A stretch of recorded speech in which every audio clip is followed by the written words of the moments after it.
Good evening and welcome to the program. Tonight we welcome Prime Minister Julia Gillard to the show. Thanks for joining us, Prime Minister. Thanks for inviting me to the show. Prime Minister, you made a pronouncement on the likelihood of a carbon tax just days before last year's federal election. Can you tell the audience what you said? There will be no carbon tax under the government I lead. So what happened? What do you mean?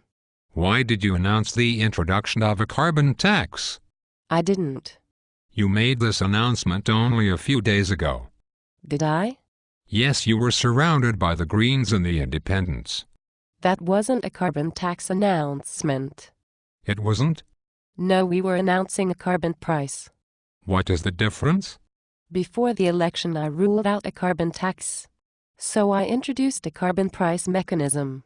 Why? Because the Australian people elected us to do so. How did they do that? They voted in a way that ensured we would have a hung parliament. Therefore they must have wanted us to govern in this manner. Prime Minister, what is the difference between a carbon tax and a carbon price? In practice, nothing. So you broke a solemn election promise. That's not true. I promised not to introduce a carbon tax. I have kept my word by introducing a carbon price instead. Prime Minister, do you think the Australian people are right to feel betrayed? No. Why? Because I have been upfront with them. How? By announcing a carbon price. Now they have certainty. Businesses have certainty. This will grow the economy and create untold numbers of jobs. But would there not be even more certainty by not introducing a carbon price? No. We had to negotiate with the Greens in order to form government. The Greens won only one seat out of 149. That means 148 seats in effect voted for no carbon tax. Exactly. So we introduced a carbon price mechanism instead. Prime Minister, is this just semantics? The opposition is worse. Really? Yes.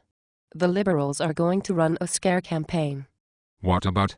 They are going to claim we are introducing a carbon tax. But you really are?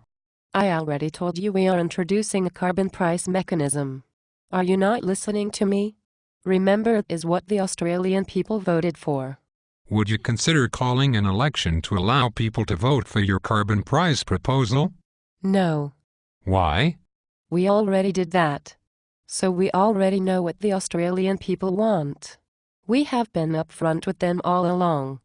Okay, well, we are out of time. Thank you for coming on our show tonight and being so forthright with the Australian people. It has been my pleasure. It has been an historic week for Australia. It certainly is. Good night, everyone.